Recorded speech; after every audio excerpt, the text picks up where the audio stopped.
Well, hey there, YouTube. It's Petey, and you guys all know me that I'm a fan of Roger Waters. Now, he was in the news. He did this interview on CNN, and it's disseminated into social media now, and people have had time to watch it and comment on it. Now, the interview is maybe 7 minutes long. It's heavily edited. Okay. And I just wanted to talk about Waters being in the headlines again. Um, Typically, going back, Waters and Pink Floyd chose to. They didn't do so many interviews. There wasn't pictures of their faces on the record covers. Okay, so Pink Floyd was a much more mysterious band. And as time went on, Roger has opened up more, specifically around the time that the band ceased to exist as a four-piece. They switched over. Waters basically left and switched over to a three-piece, and then he began promoting himself because he needed this. He needed to put butts in seats at the theater. His concerts typically cost a little bit more to stage them. He had a lot of neat theatrical stuff that he would do, and really good sound system, really good light show, and then there would be like movies and inflatables. All really adds up to be an exceptional, unforgettable concert experience if you go and attend one of these things. And as I've said before,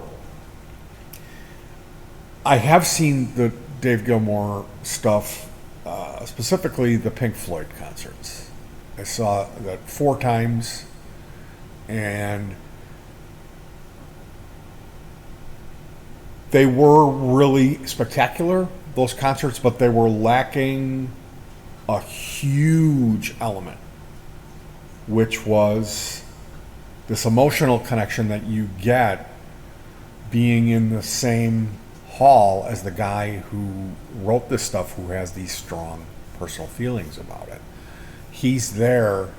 This is the stuff that he's kind of worked up about and maybe shaking his fist at the world. He's venting. This is like personal. I mean, he lost his dad as as a as an infant. I'm pretty sure he was a baby when his dad was killed in World War II. So he was 5 months old. So when you experience a Roger Waters concert, and if you're there with an open mind, you'll walk away. It makes quite an impression on you. It really does. And that whole element is what's missing when you go to a Dave Gilmour event. Now, and again, I'm not here to throw shade on Dave Gilmour and say he's bad. I understand that Waters was hard to work with, that he was a tyrant, all egomaniac, all that stuff. But I'm looking at it from the viewpoint that, of course he was. Of course he was a tyrant. He had to crack the whip that hard to get people to accomplish his goals, to produce this amazing spectacle that also had this very heavy emotional weight connected to it. So it's like it's a little bit more than going to a normal show where it's just kind of hey baby type of rock and roll. You know what I mean? Now, as time progressed, it has become obvious to me that Waters is not interested in making money when he goes out again. this perhaps is the main point of the video. Water's currency that he's dealing in is, can he get his political point across to the people in the hall? And this is why he has been pushing it more and more. And this last tour, like, you were kind of warned. If you were a fan and you paid attention, it was like, this is going to be really heavy stuff that we're dealing with. And it's going to slap you across the face. So be ready. You know, and when you attend the show, there's a whole warning. They clock you in. They tell you the show will start in 20 minutes. The show will start in 15 minutes. They give you a countdown. And the last warning, I believe when I saw him, it was Roger Waters himself on the PA, on the final warning. And he said, if you're one of these types of fans that says, I love the old Pink Floyd songs, but I don't care so much for Roger's politics, perhaps it would be best for everyone if you would fuck off to the bar right now. And as he states in the interview, this sets the tone. And I would encourage you, if you have not yet watched the CNN interview with Roger Waters, it's 7 minutes long. You should go watch it now because I'm going to be talking about this. You should see the interview first and then hear a little bit of my thoughts on it. So in this interview, the guy, he plays counterpoint. He says, I'm a fan, I've seen you live, but I take issue with some certain things. Now, I want to talk about the last tour, which was called Us and Them. And boy, I could talk about this, how he manifests reality, firstly on the screen and then in the hall, was a brilliant magic trick. There was a chrome sphere floating, and that was shown on the movie screen periodically throughout the show. And at the climax of the show, it appeared in the venue. There it was, this floating chrome orb in the light pyramid and the prism from Eclipse is the final song from Dark Side of the Moon. And it was, people always talk about the prism, the colors, because they turned on the lasers that formed a pyramid, three-dimensional pyramid of light in the venue, and it's right over the people's heads, and it goes to the very top of the venue, and it's spectacular. Then they project these colored lights that shot out at the stage level just above the people's heads, and then they pulled up to a 45-degree angle, covering the entire venue in different colored light from one spectrum to the other. But what I saw was that floating ball that was up towards the top. That was the thing for me that nobody mentions in the comments. And I'm not saying, oh, I'm this evolved Roger Waters fan, I take psychedelics at the show, so maybe my visual acuity is tuned up. I'm not saying any of that. I'm not saying I'm any smarter than the average Roger Waters fan. Certainly not saying that. But that was what I noticed. And I believe what that was there to represent was that everything that's going on here on the stage can become manifest in reality, but it's going to take some magic for humanity to turn itself around. You know, meaning these ideas that are here on this stage, what's being preached, it may seem like it's just a dream, but I'll go you one further and show you that it could be real. Now, there was a similar thing on the Not a Drill. There was a similar magic trick. It was different, and it was more subtle. And I don't want to talk about that because that tour is still going on. But this particular interview, of course, the guy gets him going on politics, and he's playing counterpoint, and he's getting upset at the things that Roger is saying about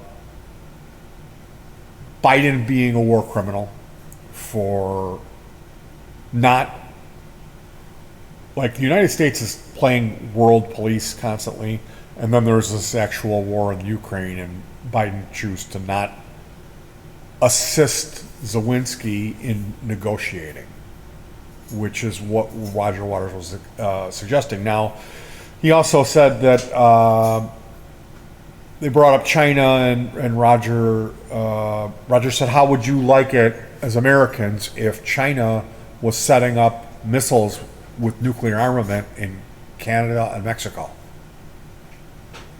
As an example of what's been going on. And the host, the CNN guy, said, well, China's actually invading Taiwan or surrounding Taiwan. And Roger makes a statement that Taiwan was part of China. Now, after the fact of this interview, which Waters was barely allowed to speak, and they edited the interview so only the outrageous things or things that could be interpreted as outrageous would be leaked in the interview, and none of the explanations or further points that he would make.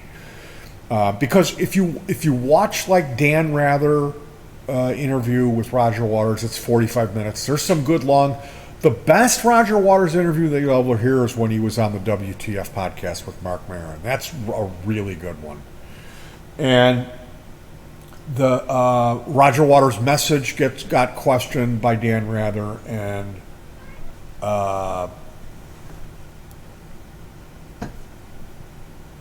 in this latest CNN interview, the guy is trying to implicate him, trying to get him to say some things that would be controversial, And Waters said, my message is one thing, and I wrote that in Echoes, which I've been talking about Echoes to people recently. Two younger people, neither one of them had ever heard of it. They know Dark Side of the Moon, and they know The Wall.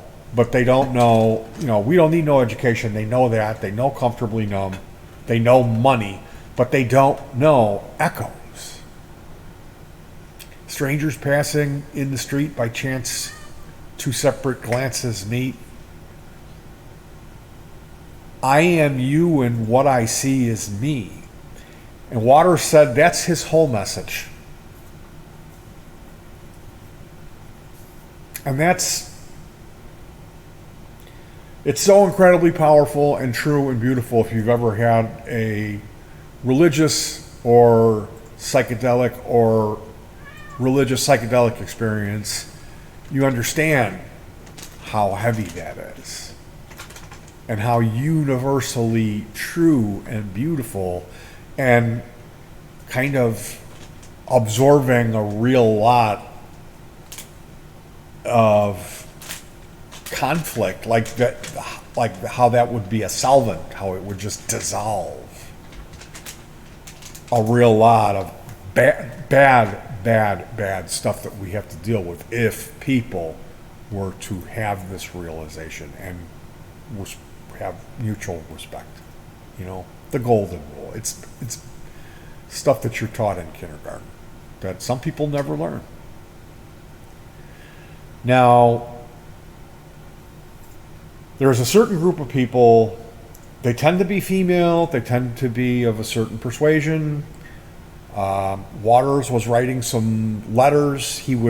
Anytime he would hear of an artist that was going to be playing Israel, he would boycott them. There's this BDS society, and they're pro-Palestine, and his whole thing and their whole thing is equal laws and human rights for everyone on the earth, regardless of their eye and skin color. So this is as basic human rights stuff that there could be, and this is what his message is that we're all equal, that we're all the same, okay? And yet, this group of people, anytime Roger Waters' name comes up in social media, they will come with their knives and their fangs out. They call him an anti-Semite. They attack him. They go on and on about how he did too many drugs, which, if you know anything, there was 2 people in that band that drank beer and 2 people that did drugs. Okay. The guitar player and the keyboard player were the druggies. And the other thing that you know, and like, if you don't know, that they had to fire the keyboard player because he was incapable of doing anything. He was such a horrid cocaine addict. He couldn't do anything. He literally could not even play his keyboard. They had to do it for him. Now, the guitar player ended up with being such a horrific cocaine addict that completely took over his life, and a lot of people don't know about that. It ended at his first marriage. Now, the other thing that you'll see in the comment section is people bringing up the guitar player and saying he's the real Pink Floyd. He sings better. He is a better musician. And they'll mention that they saw him live. Kita Bobitis, Donna, seriously, I can't make a video with him yelling every 15 seconds. I don't know what he wants. You have to give him attention. He is the door closed? I don't know what door you're talking about. Okay, the room that he spends his days in. No, I think it's probably all cracked open. Is there poop in his box? No, I don't think there's any poop in his box. I'll have to check. Excuse me, I'm sorry to get Yeah, why don't frustrated, you- but my You can edit your video. You have to edit the whole. I'm not editing it. This is a direct upload video. So what I would encourage you to do, don't take my word for it. Go look at Roger Waters media, Roger Waters content on social media, and read the comment sections. And what I'm asking people to do is kind of figure out where you fall on the side of this thing and make a decision for yourself. Use your own mind, use your own experiences. I have started to answer back on this stuff. When I see, okay, this video in the subject, it's Roger Waters. It's not a Dave Gilmour Pink Floyd video. It's Roger Waters, okay? And the issue with that is the official Pink Floyd website, Roger Waters is not allowed any part of it. So as far as official Pink Floyd content on the internet, the guy who wrote all of this music is not allowed to have anything to do with it, okay? So he is legally forced out of his own band.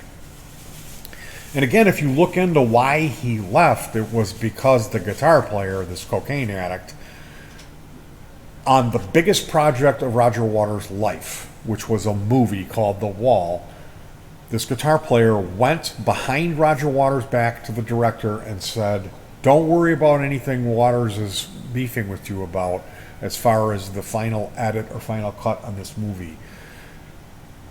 Me and the other guys in the band, I talked to them, and we're forming a coup against Waters. We're going to force him out of the band." And how they did that was they conspired with the director, Alan Parker, to downvote Rogers' share in this movie. So he did not have Final Cut. That's why the last Pink Floyd album is called Final Cut. That's why it's not really a Pink Floyd album. It's a Roger Waters solo album, in some sense of the word. So when you're looking at these comments in social media, people are they're gonna attack him. They're gonna be people of Jewish persuasion because they clicked on some article that said Roger Waters used the Star of David on a pig, which is true. But they used, and it wasn't Roger Waters. It was the director for the concert that came up with these ideas. It was his idea to use the Star of David, not Rogers. It was the dollar symbol, the cross, the hammer and sickle. It was the Shell Oil emblem, the McDonald's emblem, and the Star of David. And I believe I may have missed some that were being dropped from B-52s, not because they were American, but simply because it was the best image they could use. So, according to Waters, the Jewish people are sensitive, but there's another thing. They've been kicked out of every country. There's this split in perception of Israel as a nation or Zionists. There's two different things, you know? And so if you go down this rabbit hole, it gets really deep, and then you have two entities. You have this Zionist thing, or the Kabbalistic aspect of it, the black magic aspect of it, and then you have the Jewish people. So in this instance, it's Jewish people who have been influenced by the media, who have read this, that Roger Waters is an anti-Semite, and they will actively search out for social media posts about this guy and go in there and say, he's an anti-Semite. I don't know why he talks about love when he hates people so much. They say all this really horrific, untrue stuff about Roger Waters. And this is why I'm making this video. I'm asking you guys to see what's going on, snoop around, do your own research, which just means Googling and reading. See what I'm talking about. And if you're a true fan like I am, if you ever saw the guy live, if you get his message, maybe you'll be inspired to try to stick up for him. Because that's what I've been doing. I've been answering back on these people because they're for number one, they couldn't be further from the truth wrong about the point that the guy's trying to make. And for two, they're slandering him and it's untrue. And for three, I looked up to this guy. As a kid, he was my number one guy. And as an adult, seeing him, he has $350 million. He doesn't need to go out on the road. He's like 78 years old. He has horrific arthritis in his hands. And people are like, he's not even playing.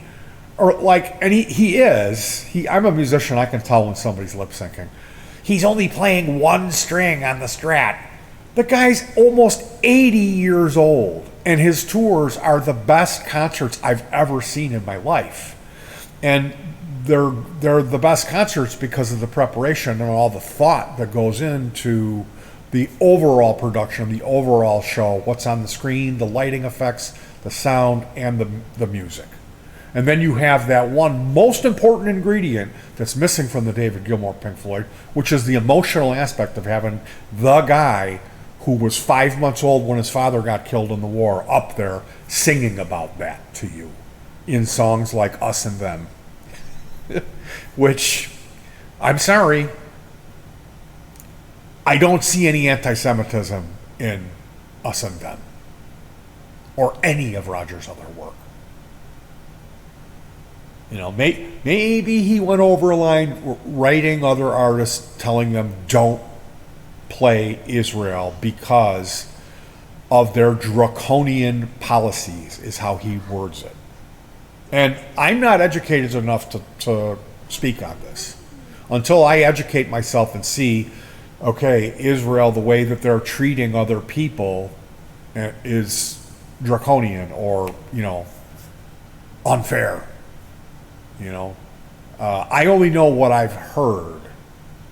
And I know, like, we had a Palestinian neighbor, and I asked him about it, and he said, these people, there will never be peace. If you leave it up to them, this is what they get off on, and this is their whole thing, and it'll never end. And for me, that's a really frightening thought as a human being, that there's a conflict that will never end. Not good. That's not good. And to bury your head in the sand and pretend that it doesn't exist is equally as bad.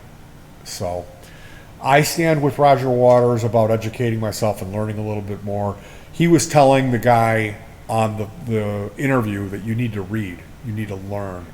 And in the response, the social media response, everyone is attacking Roger, saying he did too much drugs, he smoked too much in the 70s, he took too much acid, he's fucking high and he doesn't know, and he's acting like he's intellectual, but he doesn't need to read.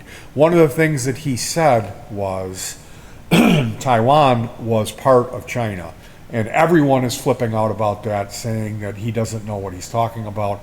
I looked it up today because typically I know if Roger Waters makes a statement, it's going to be based on some fact. So I just wanted to go ahead and take a look. Roger Waters slammed as Pink Floyd founder speaks out on Taiwan and Russia. So I typed in, was Taiwan ever China? And it says here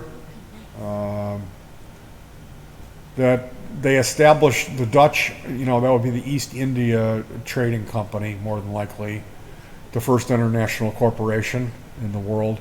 So they established bases in Taiwan in the 17th century.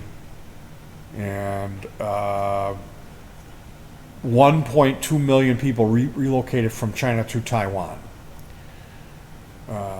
along with the Republic of China government in the late 40s and 50s. And then it says in 45, Japan unconditionally surrendered with the signing of an instrument of surrender and ended its rule in Taiwan, where the territory was put under the administrative control of the Republic of China government by the United Nations Relief and Rehabilitation Administration.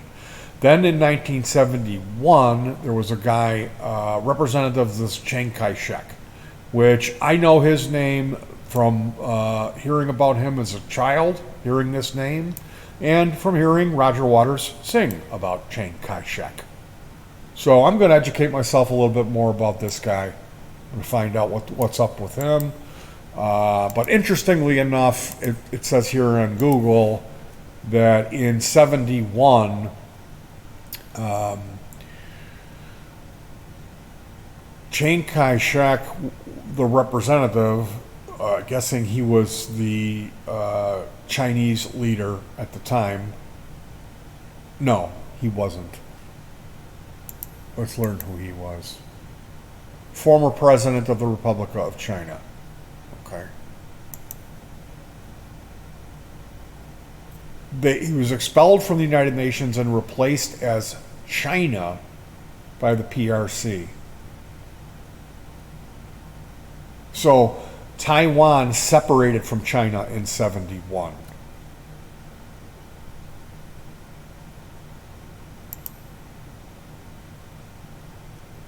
So I'm guessing this is complicated.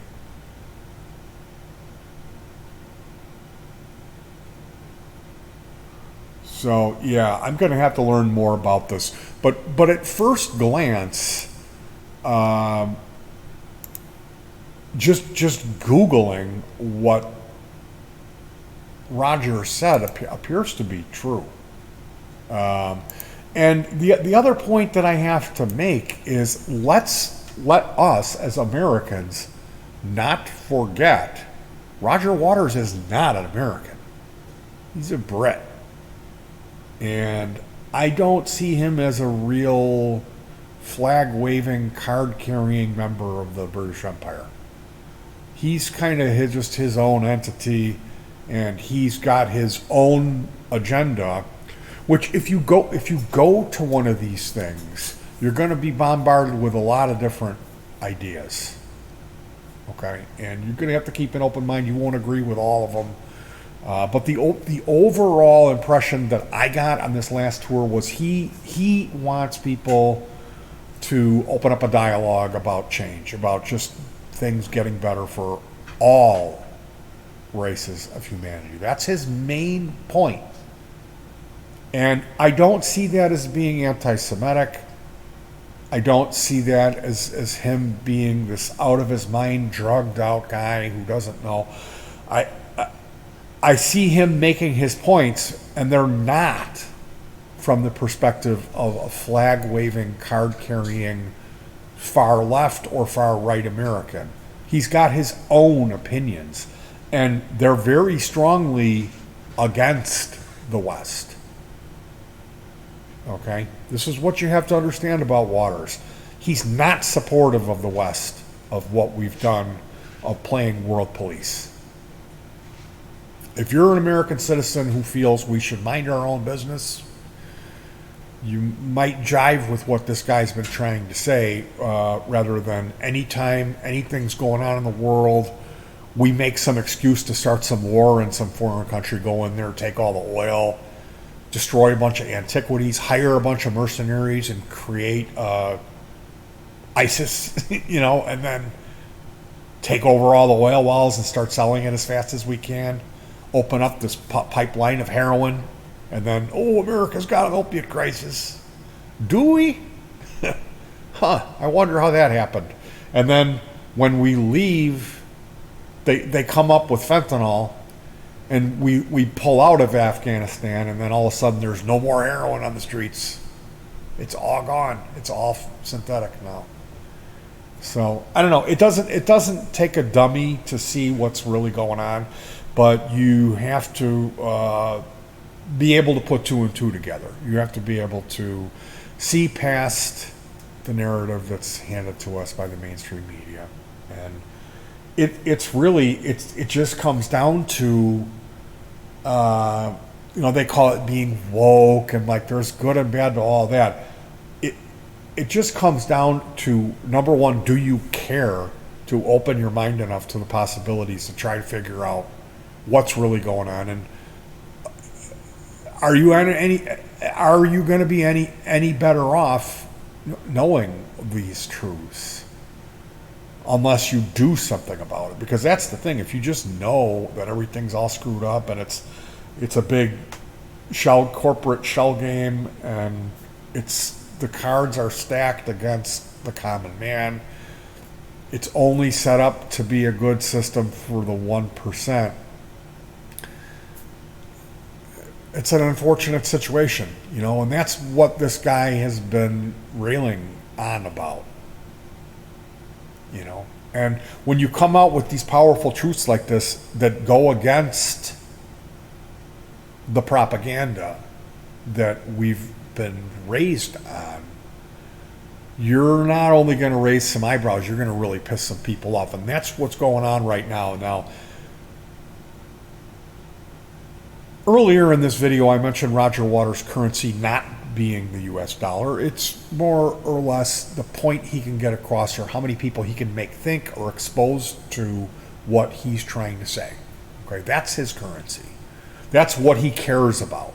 He doesn't care about making more money. He's got $350 million. He's 78 years old. He would probably be a lot more comfortable retiring completely and fishing. Is what he likes to do. But he is not doing this.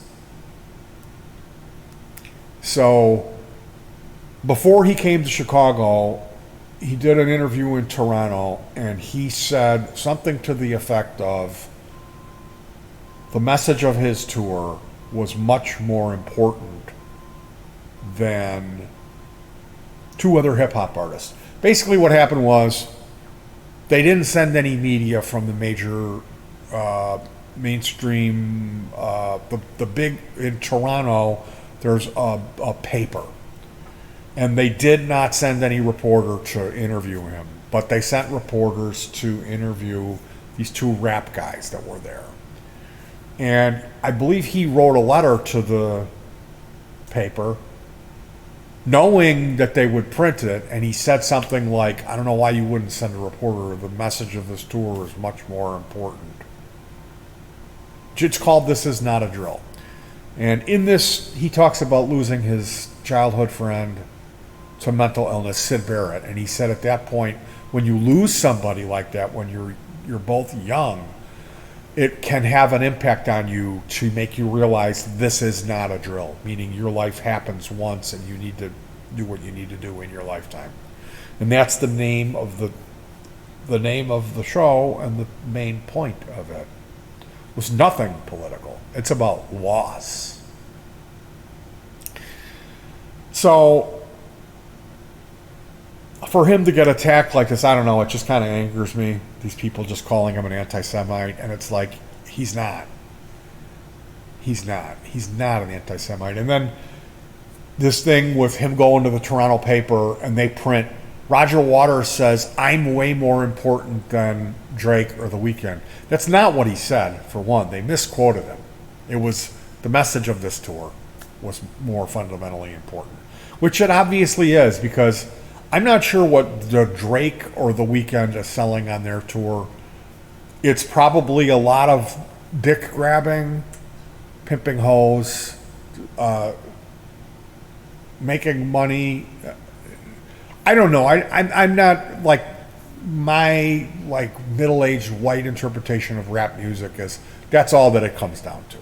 Is like, I'm a badass. I've got a gun. I'm gonna kill you. You know, don't touch my money. I'm pimping hoes, and I'm gonna sell my drugs and smoke my blunt. You know, and that's as far as that message goes. Is I'm fitting to fuck you up. I'm gonna kill you. I have a gun. You need to fear me. That's the message that I see. And I wholeheartedly agree with Roger Waters when he says that.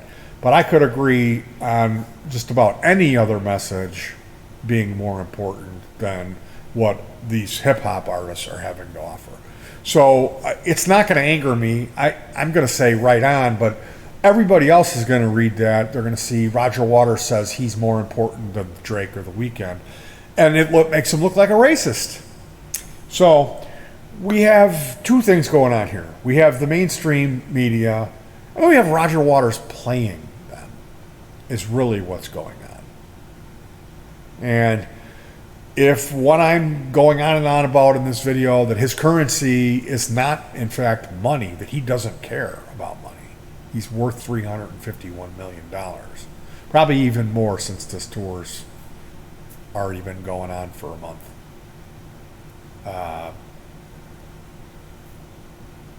Wouldn't that make sense? That you would come out and do a real animated CNN interview where you're getting mad at the guy because he's coming at you from a point of lies and propaganda, you know, as opposed to the truth. So the situation is, like, me as a fan looking up to this guy as a kid, like I am like infinitely more proud to be a Roger Waters fan today because of how the guy's carried himself post Pink Floyd. And I love the fact that he's more open and that he's doing interviews because he's brilliant. I love listening to Roger Waters speak. He's a brilliant guy. I've always loved listening to him. Even back in the mid-'80s when he first came out doing interviews and he was really pompous and arrogant, I enjoyed all that too. So the situation is what it is. I'm not necessarily so dumb that I don't know what's going on. I don't know that he's playing the media, that he's using this to get butts in seats. And like the last tour, there was a percentage of people that got really offended because he had one song where he used imagery of Donald Trump. And in the interview, the Dan Rather interview, I believe it was. See, I've watched a lot of content. I might be incorrect about this, but they were like, the last tour was like all anti-Trump, and it was one song. There which was an interview today, the new interview, the guy said that. Oh, that was a CNN interview. Yeah. Was completely incorrect. The last tour was 2 hours, and you know, maybe 10 minutes of it. It's a long song. And yeah, the whole thing was all Trump imagery in it. And at the end of it, it said, Trump is a pig. and he later on it was like he held up a sign that said the world is ruled by pigs. He had a pig mask on, and then he picked up another sign and it said fuck the pigs, and he ripped the mask off. And it's stuff like that that's, like when he lifts the sign, it comes up with a musical cue where there's a synthesizer that's on the original album that goes, and he like lifts the sign to in time with that. That's why I'm a Roger Waters fan. He's got something going back to 1978, the Animals album, whenever that came out, and he makes it relevant in 2020 or whatever. When was the Us and Them tour? 2017. Wow. So yeah, if you haven't gotten your tickets, I would urge you to go. This Is Not a Drill is the name of the tour. Was the best concert I like. Last time I was like, that might have been the best show I ever saw. Like it was like kind of the this one was like it was. it really, without a doubt, was. And Waters is 78, so definitely figure out if you can swing it and go. And if you're like me, you're going to want to maybe start trying to get people to think a little bit more than buying into propaganda and lies. And if I see one more David Gilmour is the real Pink Floyd just saying with 9 dots after it, I swear to God, like, how dumb do you have to be?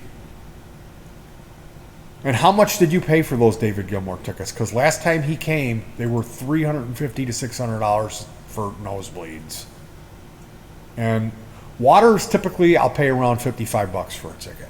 This last time, I think it was like $120. It was a lot, for this last one, but worth every penny.